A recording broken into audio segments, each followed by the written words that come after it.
네, 오늘 저에게 주신 하나님 말씀 학개 1장의 말씀입니다. 학개서 1장의 말씀을 제가 한 절, 여러분이 한 절 교독하시고 마지막 절 함께 합독하시겠습니다. 다리오 왕 제2년 여섯째 달 곧 그 달 초하루에 여호와의 말씀이 선지자 학개로 말미암아 스알디엘의 아들 유다 총독 스룹바벨과 여호사닥의 아들 대제사장 여호수아에게 임하니라. 이르시되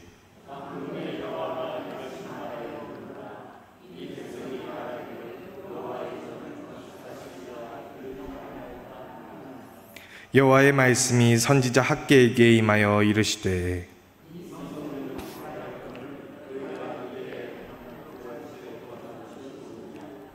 그러므로 이제 만군의 여호와가 이같이 말하노니 너희는 너희의 행위를 살필지니라.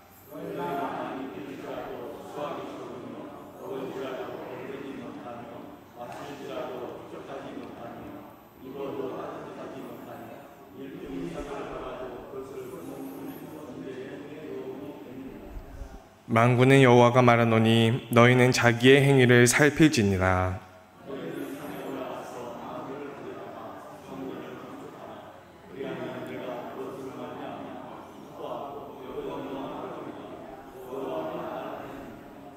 너희가 많은 것을 팔았으나 도리어 적었고 너희가 그것을 집으로 가져갔으나 내가 불어버렸느니라.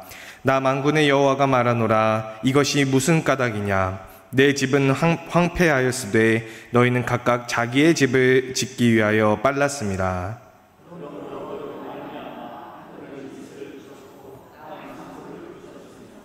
내가 이 땅과 산과 곡물과 새 포도주와 기름과 땅의 모든 소산과 사람과 가축과 손으로 수고하는 모든 일에 한재를 들게 하였느니라.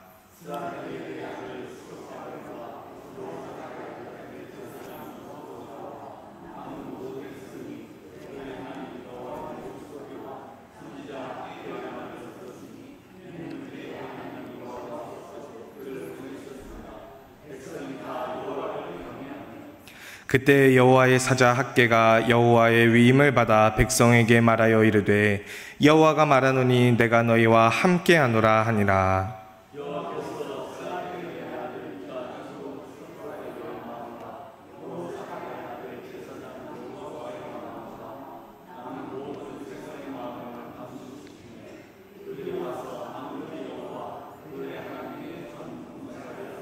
다같이 그때는 다리오 왕 제2년 여섯째 달 24일이었더라. 아멘. 오늘 함께 읽은 학개서의 말씀을 통하여서 은혜 받고 돌아가시는 하루 되시기를 소망합니다.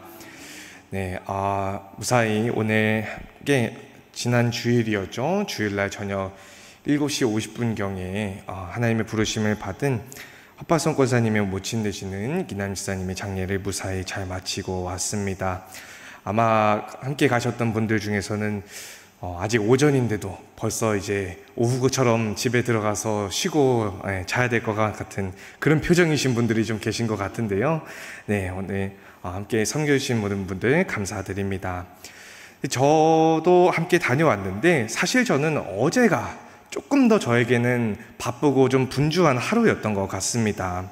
장례보다도 어제 새벽부터 첫날 새벽 예배를 드리는데 컴퓨터에 방송실 컴퓨터가 아니라 이 PPT나 이런 걸 모든 걸 담겨 있는 서버 컴퓨터가 갑자기 안 돼가지고 그때부터 시작해서 이제 주일날에 이제 권사님 장로님들이 이게 이런 게 안 돼서 요거 고쳐주세요, 망가졌어요 이렇게 말씀해 주신 거를 어제 하루 동안 이제 좀 많이 고치느라 좀 어제 분주했던 것 같습니다.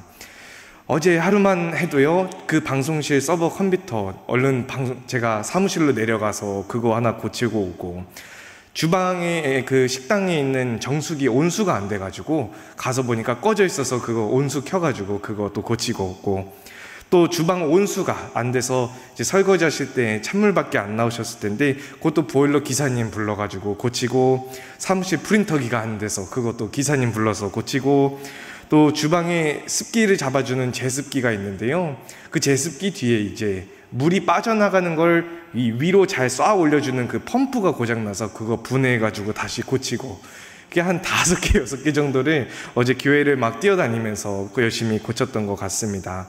그래서 야, 내가 전도사나고 기술직 했으면 돈 많이 벌었겠다 싶더라고요. 예. 네, 제가 어제 그렇게 좀 열심히 어제 하루 만에 이렇게 막 어떻게든 빨리, 이게 최대한 빨리 고치려고 한 이유가요. 원래 건물이나 집이나 또 특히 이제 전기 쓰는 기계 같은 경우에는 빨리 안 고쳐놓으면 그것 때문에 다른 문제가 발생하기 쉽기 때문입니다. 특히 이제 전기 쓰는 것 같은 경우는 잘못하면 화재로 이어질 수도 있기 때문에요. 이제 교회에서 쓰는 기계들은 빨리 고치는 편이 좋은데, 교회나 또 집에서도 마찬가지죠. 저희 만약에 집에서 꼭 화재 이런 것보다도 내 집이니까, 만약에 집에 세탁기가 안 된다거나 곰팡이가 쓸었다거나 하면은 빨리 고치고 청소하고 닦고 하는 것들을 저희가 많이 합니다. 벌레가 나오면은 방역을 한다던가요. 그런데 저희가 이렇게 집과 교회에 있어서 뭔가 문제가 생겼으면은 빨리 이것을 고치고 수정하고 하는데요. 반면에 하나님의 집은 저희가 빠르게 고치고 있는지 좀 돌아볼 필요가 있는 것 같습니다.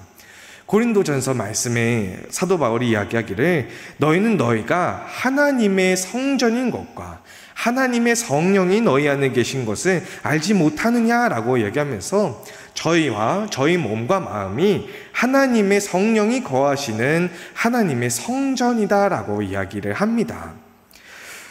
정말로 그래서 저희는 정말로 저희가 하나님께서 거하실 만한 성전으로서 저희 집에 있는 문제들, 교회에 있는 문제들을 생기면은 후다다닥 가가지고 고치는 것처럼 저희 안에 있는 영적인 문제들을 저희 집이나 교회처럼 빠르게 고치고 하나님께서 편히 거하실 만한 성전과 집으로 다듬고 있습니까?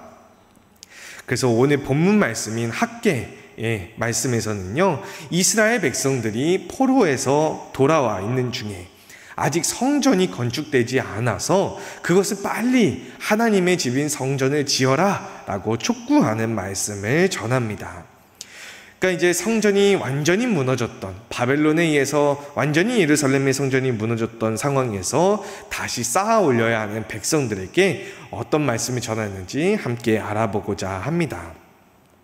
먼저 역사적인 배경을 한번 살펴보면요, 저희가 지금까지 살펴봤던 이스라엘 백성들이 겪은 역사는 바벨론이 그 바사왕 고레스, 다른 말로는 페르시아의 키루스 2세라고 하는 왕에 의해서 멸망하게 되었다라는 것까지 저희가 알고 있습니다. 그리고 이 고레스 왕이요, 칙령을 발표해서 포로들의 귀환을 허가했는데요, 에스라서 말씀을 보시면은 바사왕 고레스 원년, 그러니까 바벨론에 이어서 이제 페르시아의 왕으로 취임한 바로 그 해에 고레스 왕은 바로 예루살렘의 성전을 건축하라 라고 명령하면서 백성들이 얼른 돌아갈 수 있도록 그런 칙령을 내리게 됩니다. 다음에 이제 사진을 한번 보시면은요, 사진을 보시면은 이것이 실제로 이 키루스 2세 고레스 왕이 자서전처럼 남겼던 그런 자신의 업적을 칭송하는 그런 유물, 발견된 유물인데요. 그 안에 내용을 보면은 나는 여러 어느 국경까지 이르는 지역의 신전들과 티그리스강 너머에 있던 예전부터 있던 신전들의 파괴된 신상들을 다시 돌려보냈고 그들의 거처를 재건해 주었다. 나는 그 백성들도 함께 모아서 그들의 고향으로 돌려보냈다라고 이야기를 합니다. 그러니까 고레스 왕이 유다 백성들을 딱 콕 집어가지고 너희 고향인 예루살렘으로 돌아가서 성전을 다시 건축하라 그렇게 이야기한 것은 아니었지만은 바벨론의 포로로 잡혔던 다른 민족의 다른 백성들을 모두 돌려보내면서 각자의 신전을 지어라, 너희가 믿는 하나님의 신전을 지어라 라고 하는 명령을 했다라고 하는 것은 저희가 교차 검증을 해서 역사적으로 확인된 사실입니다. 그래서 이렇게 칙령을 고레스 왕이 내려가지고 포로들이 귀환하게 됐는데요, 그 수가 무려 그 에스라 2장 말씀을 보시면은 뭐 여종, 남종, 뭐 다른 사람들 모든 걸 다 포함해서 대략 5만 명 정도가 첫 귀환 날에 귀환하게 됩니다. 그래서 이렇게 귀환한 예루살렘에 귀환한 백성들이요, 처음에는 각자의 성읍에 살았다 그러는데요, 이것이 다른 말로는 여기저기 흩어져서 각자의 집에서 마을에서 살았다라고 하는 것을 알 수가 있고요. 그리고 일곱째 달에 이르러서 예루살렘에 함께 모이게 되는데, 그 다음에 2절로 4절 말씀을 한번 보시면은 이때가 초막절이라고 하는 중요한 유대인들의 절기를 준비하기 위해서 이제 그 7월 달에 한번 다 같이 모이게 되었고, 여기서 제사장인 예수아와 다윗 혈통인 스룹바벨의 주도하에 제단을 쌓아서 하나님께 번제를 드렸다라고 이야기를 합니다. 그러니까 예배를 처음으로 하나님께 드렸던 것인데요, 그리고서는요 이제 예루살렘에 있는 하나님의 성전터에 이른 지 2년째가 됐을 때, 이때 비로소 성전 공사를 시작하게 됩니다. 성경에 막 등장하지는 않았지만요, 이제 막 예루살렘에 돌아와가지고 자기가 먹고 살 수 있는 터전을 먼저 만들긴 했을 거예요.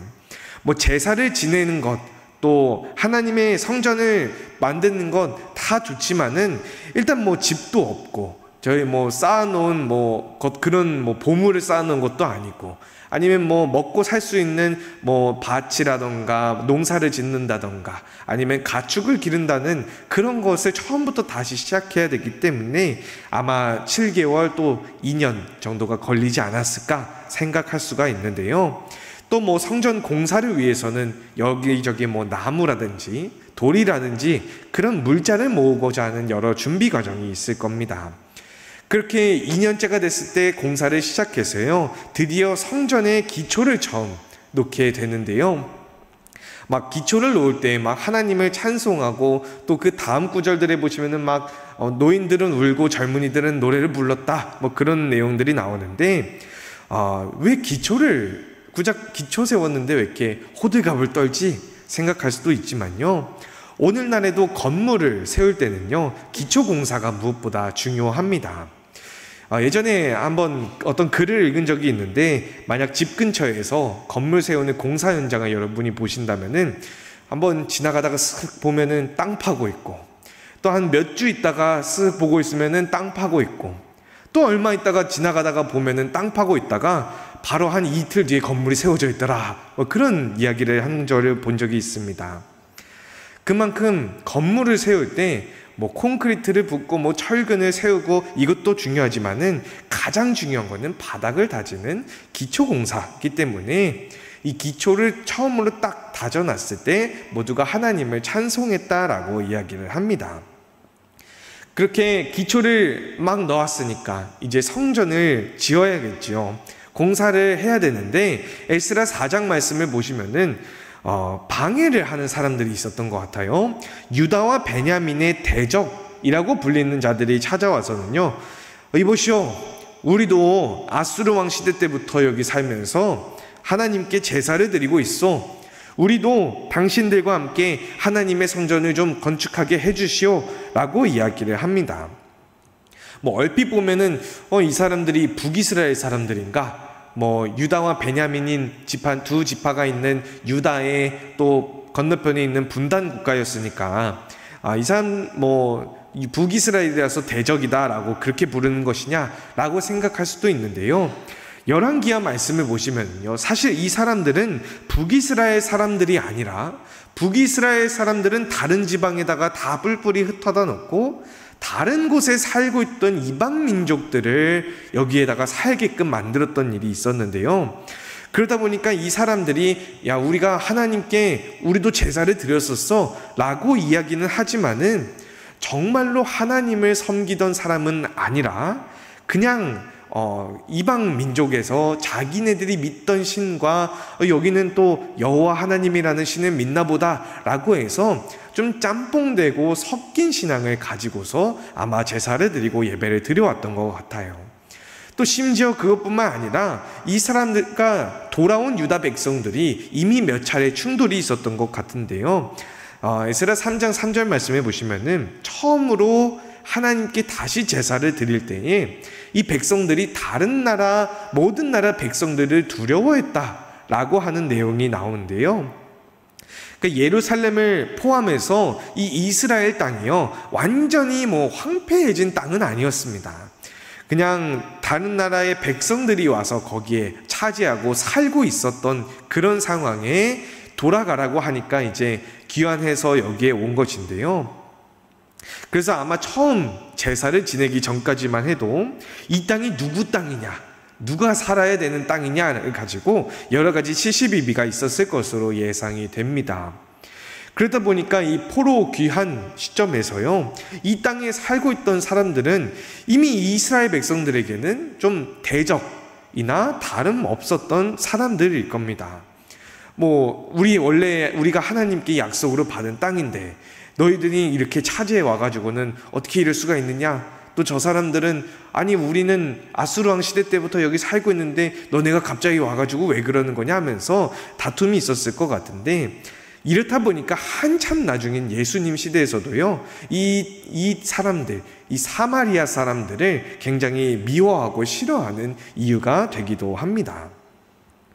그래서 실제로 에스라서 4장 3절로 4절 말씀을 보시면은 수르바벨과 예수아와 기타 족장들이 아니요, 우리는 우리의 하나님의 성전을 건축하는데 당신들은 우리와 아무 상관도 없어 라고 이야기하면서 오직 우리가 우리의 손으로 하나님의 성전을 건축할 일이요 라고 하니까요, 그때 이제 다른 백성들이 이 유다 백성들의 손을 약하게 했다, 다른 말로는 사기를 떨어뜨렸다라고 하면서 방해를 했다라고 이야기합니다.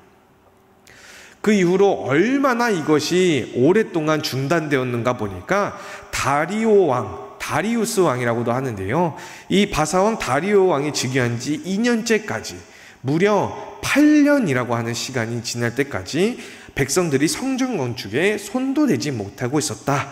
그리고 계속 큰 방해가 들어왔다라고는 해도 8년 동안이나 손을 못 쓰고 있었다는 말씀을 전하는데요.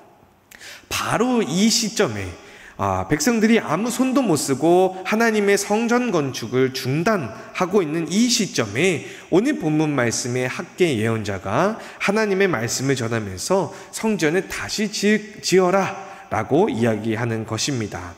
오늘 본문 말씀 1절부터 함께 살펴보면요, 이제 8년째가 되는 다리오 왕 제2년 때, 이때 선지자 학계를 통하여서 스룹바벨과 여호수아, 아까 저희가 보았던 예수아라고 하는 인물과 동일한 인물인데요, 이 둘에게 하나님의 말씀이 임하게 되는데, 2절 말씀에 하나님께서 말씀하시기를 이 백성이 아직도 우리가 아직 성전 지을 때가 아닌 것 같다, 그렇게 이야기한다 라고 말씀하시면서 아마도 백성들이 이때 지금 방해도 많이 들어오고 언젠가 하나님께서 때를 주시겠지라고 하면서 방관만 한다라고 이야기를 합니다.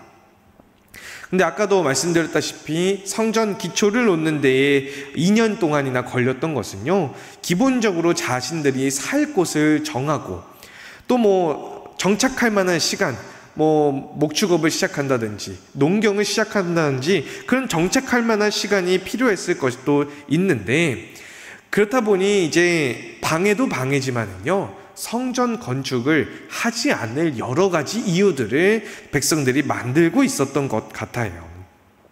그런데 하나님께서는 이렇게 말씀하십니다. 3절로 4절 말씀에 이 성전이 황폐한데 너희는 이런 시기에 판벽한 집에 사는 것이 옳으냐? 판벽한 집, 다른 말로는 널빤지를 붙인 집에 살고 있는 것이 옳으냐라고 말씀을 하십니다. 여기서 이 판벽한 집 할 때 이 널빤지를 붙인다라고 하는 표현은요, 히브리어로 사빤이라고 하는 단어에서 온 것인데요, 지붕을 덮다, 널빤지를 붙이다, 단장하다 등의 의미를 갖고 있습니다. 또 오늘날에야 이 널빤지를 붙인다라고 하는 것이 그렇게 큰 의미를 갖고 있느냐라고 생각하실 수도 있는데요, 그러니까 당시에는 나무 판자를 집에다가 이렇게 덧댄다라고 하는 것은요, 집을 꾸미고 단장하는 의미 자체를 가지고 있어서요, 열왕기상 말씀에 방금 PPT요. 저기 밑에 보이시는 말씀에 보시면은 솔로몬이 궁전과 집을 지을 때 등장하는 말씀인데요. 마루를 백향목으로 덮었다라고 할 때 이 덮다가 바로 삿반이라고 하는 히브리어 단어입니다. 물론 무조건 다 백향목처럼 고급지고 비싸고 호화로운 나무를 쓰지는 않았을 수도 있지만은 중요한 것은요, 본문 말씀에 등장하는 백성들의 집이 이미 다 지어졌고, 백성들이 자기 살 집은 이미 다 완공됐고, 이제 거기다가 널빤지를 덧붙일 정도로 여유가 있는 상황이었다라는 것을 본문 말씀이 나타냅니다. 그런데 성전은 어떻습니까? 하나님께서 거주하실 집인 하나님의 성전은 기초만 놓고서는 황폐한 상태 그대로다 라고 학개 예언자가 하나님의 말씀을 전하고 있습니다. 저희가 생각하기에 하나님의 성전을 짓는 것도 좋은데 일단 내가 먹고 살아야지 라고 생각할 수도 있어요. 실제로 자기들의 살 터전을 구하고 어느 정도 자리를 잡아야지 라고 하는 것은 문제가 안 될 수도 있습니다. 당장 지금 먹고 마시고 할 수 있는 게 있어야 성전을 짓든지 할 수 있을 텐데, 근데 지금 이 시점은요, 이미 집도 다 짓고 심지어는 자기 집에 나무 판자를 덧대서 단장하고 꾸밀 수 있는 여유도 있는 상황인데, 하나님의 성전은 여유는 고사하고 황폐한 상태 그대로다라고 하는 말씀을 전하고 있는 것입니다.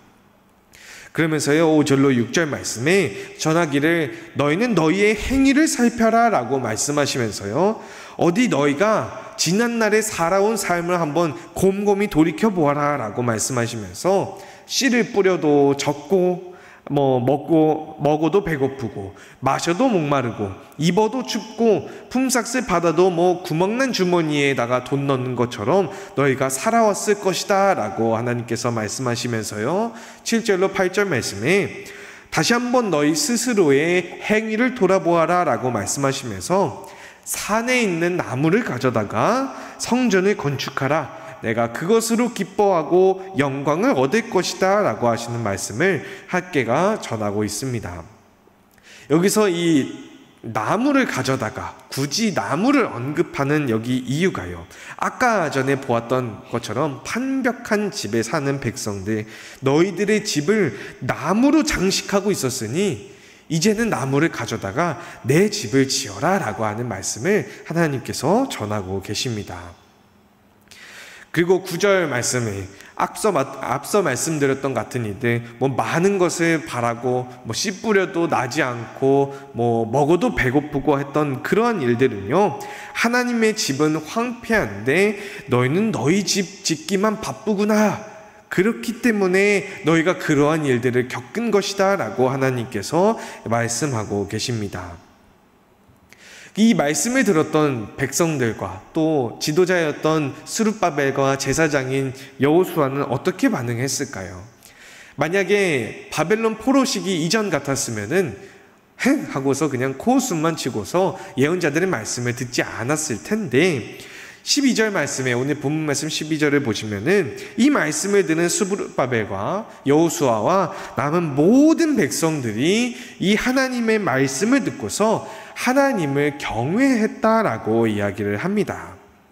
이전에는 듣지도 않던 백성들이 포로 생활을 겪고 나니까 이제 하나님의 말씀을 듣는 백성들로, 듣고 하나님께 경외하는 백성들로 바뀌게 되었습니다. 그리고서 13절 말씀에는 하나님께서 이제는 내가 너희와 함께 할 것이다 라고 약속하시고요, 14절 말씀에 그 약속의 말씀들을 통하여서 스룹바벨과 여호수아와 백성들의 마음이 감동되어서, 하나님의 말씀에 감동되어서 이제 성전 공사를 시작했다라고 이야기를 합니다.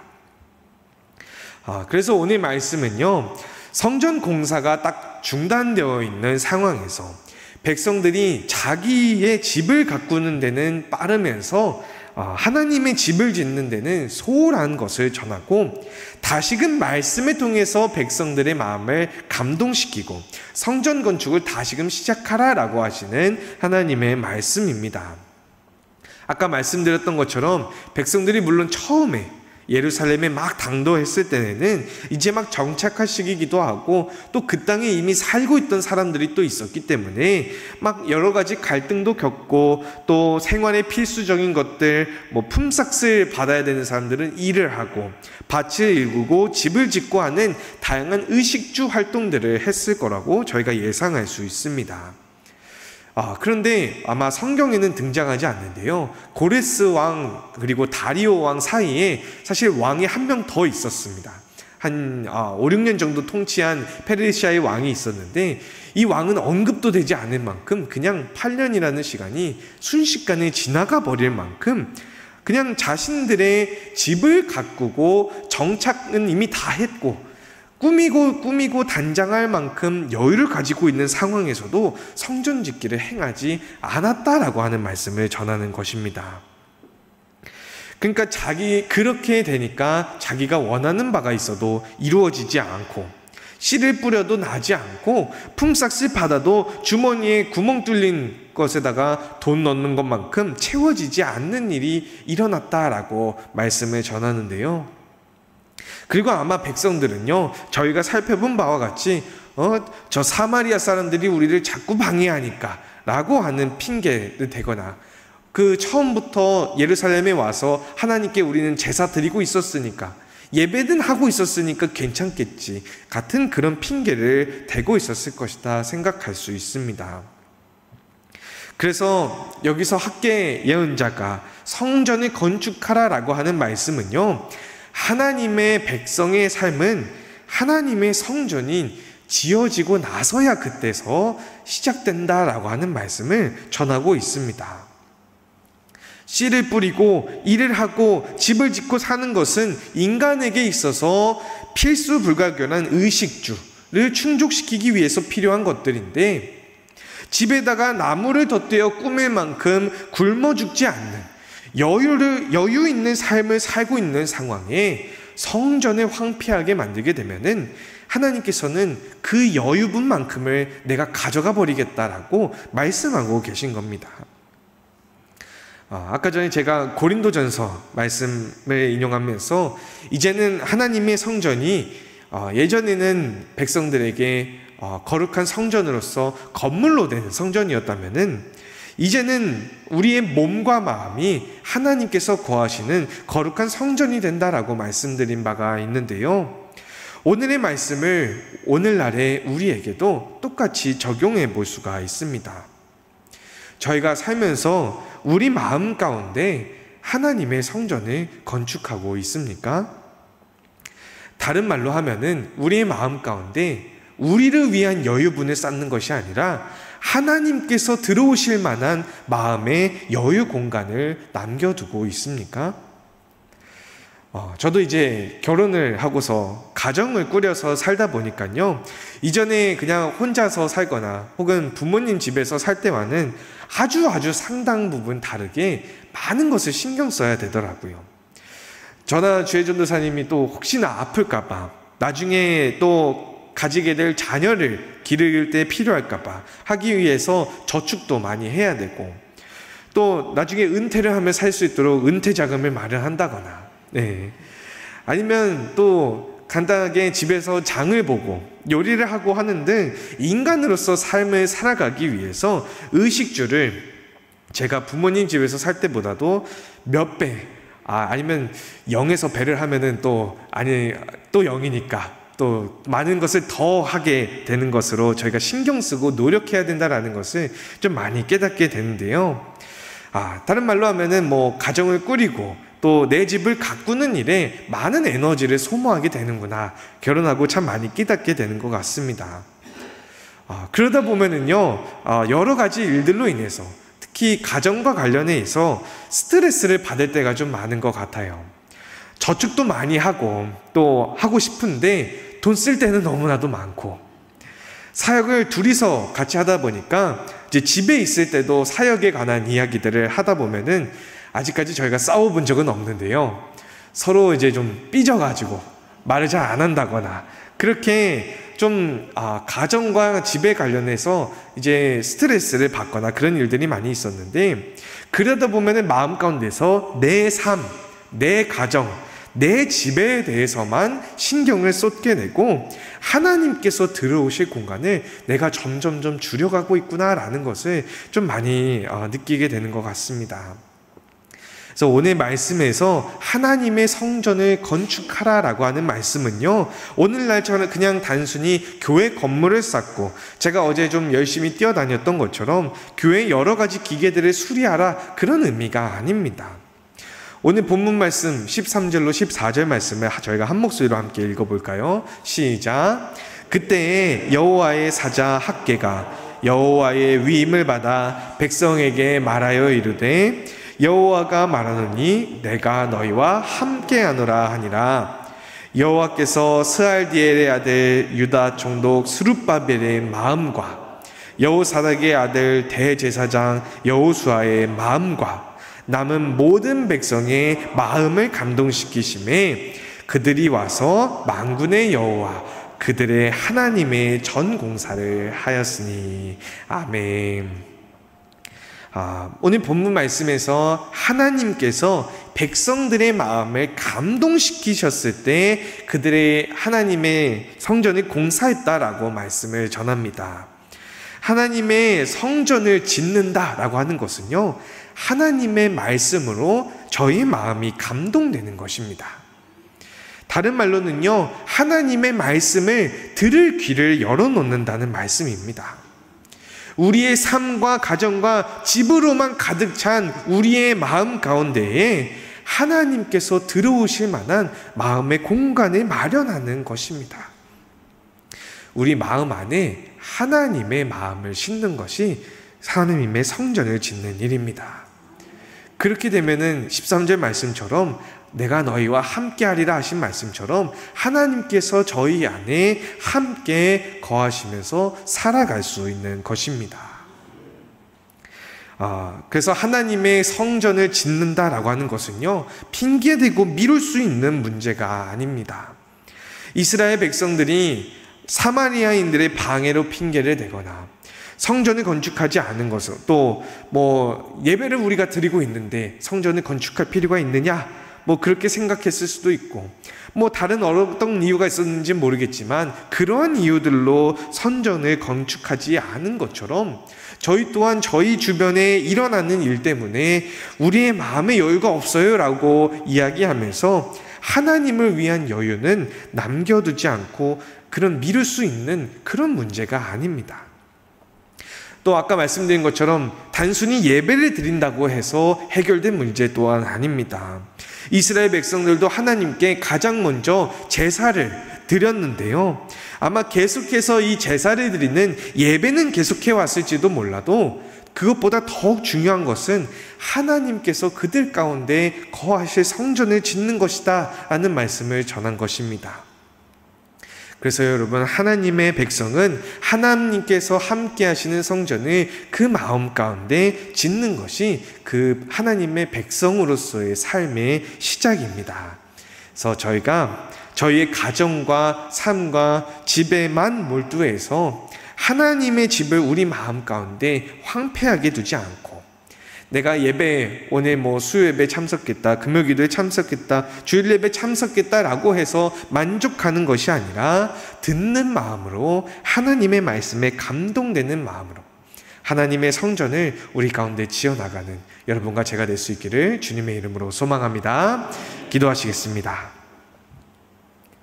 사랑이 많고 내가 충만하신 하나님 아버지, 감사합니다. 주님께서 이스라엘 백성들을 주님의 마음으로 감동시키셔서 그들이 하나님의 말씀에 감동되어 성전을 짓게 하시는 역사를 주님 저희가 보았습니다.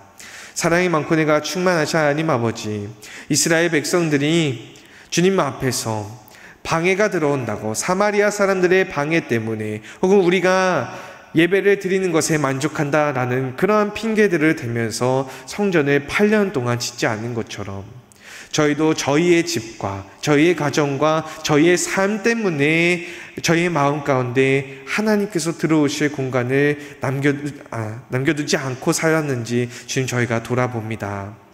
사랑이 많고 내가 충만하시야 하나님 아버지, 주님께서 성전을 짓는 것이 무엇보다 중요하며 또한 하나님의 백성의 삶이 하나님의 성전으로부터 시작하신다는 것을 오늘 말씀에서 알려주신 바와 같이 주님, 저희가 살아가는 삶 가운데 저희 마음 가운데 주님께서 들어오실 여유 공간을 만들며 그렇게 하나님의 성전을 통하여서 주님께서 함께 거하시며 동행하며 나아가는 삶을 살게 하여 주시옵소서. 미루고 예배를 드리는 것에 만족하는 것이 아니라 정말 삶 가운데서 하나님의 마음을 사모하며 하나님께서 주신 말씀을 듣고 감동될 마음을 준비하며 내가 주님과 함께 내가 하나님의 성전으로서 거룩한 하나님의 백성으로서 살아가리라 하는 마음을 저희 가운데 허락하여 주시옵소서. 감사드리며 이 모든 말씀 우리 가운데 찾아오신 예수 그리스도의 이름 받들어 기도드리옵나이다. 아멘.